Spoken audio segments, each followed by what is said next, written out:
And look at all those colonists. Yeah, this is gonna add up to be a ton of zombies. So believe it or not, we want more of these guys. Because what else is more satisfying than a horde of zombies going at your base 24/7? Which means we will need even more of these guys. Because the amount of zombies we have is based on the amount of colonists we have. Which means that we will need a lot more food. The only problem is that we are out of room in our colony. Which means we get the fun task of expanding all the way out to the green line. So now let's start digging. I can already tell that this part is going to be really hard because we have to expand it all up to this level right here. And the perimeter is finished.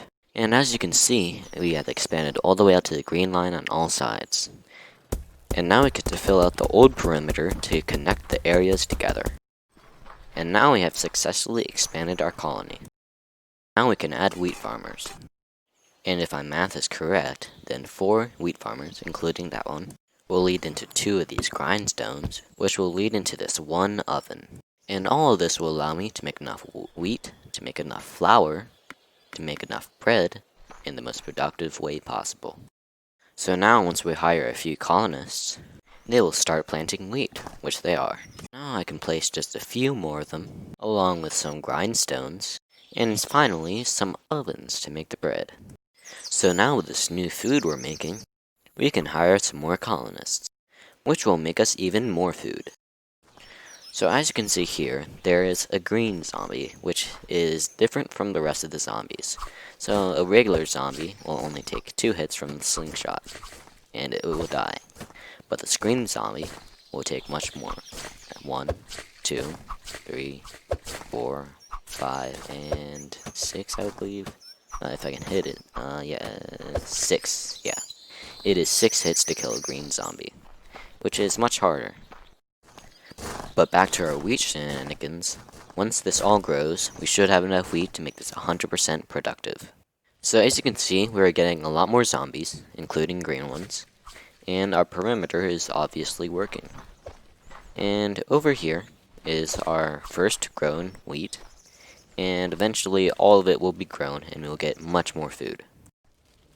Well, I think I actually had to place another guard for daytime and nighttime because they are actually getting pretty close, and that does not make me comfortable.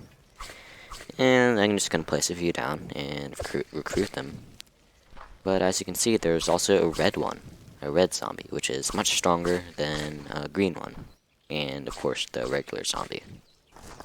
So in my colony, you can be either lucky and be on the surface, or be very unlucky and be down in the basements. So these guys just stay in the basement and farm, and they just have to live with the consequences. So now that we have our food problem out of the way, we can focus on hiring colonists and making more and more zombies.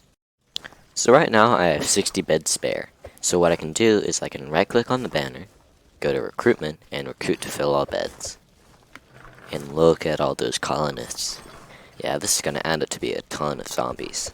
So another thing that I can do is I can click on my colony settings, and I can increase the amount of zombies that come after me. So I'm gonna set both of them to very high, and this should make the amount of zombies be extremely big. I also added a few guards just to help because there will be way too many zombies for me to handle. And actually I'm gonna move the soldiers back a bit because I don't want all the zombies dying before they get into the maze. And look at that, the zombies are already starting to add up. So my soldiers should be good enough, but I might have to place down a few more guards. So the zombies are actually getting pretty far in the maze, enough to make me uncomfortable. So I'm gonna have to start helping the soldiers to keep the zombies maintained. So the zombies are actually getting to pretty ridiculous amounts, so I'm gonna have to actually lower the amount of zombies that come through with the settings. So what I believe happened is like, the zombies actually, they all spawned at the same time, and now they just added up to a big amount in one huge horde. And not even all the zombies have made it to the maze yet. Wow, look at all those zombies. Now that's a huge amount. Wow, that's actually too many zombies. I'm gonna actually have to activate my secret weapon. And there we go. So I destroyed the only entrance to our colony, and the zombies will just wander aimlessly. And I had to do this because otherwise my colony would be destroyed. But siege mode will soon activate, and I'll tell you what it does later. So what siege mode basically does is it makes your colonists eat much more food, and normally it will corrupt the colony.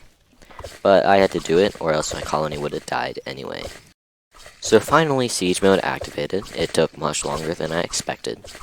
But we already stockpiled a ton of food, so we should be fine for the time being.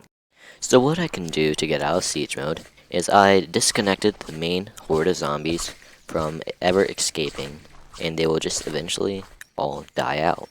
So what I did here is I added some daytime and nighttime guards, and I can just place a new entrance right there, and I will get out of siege mode.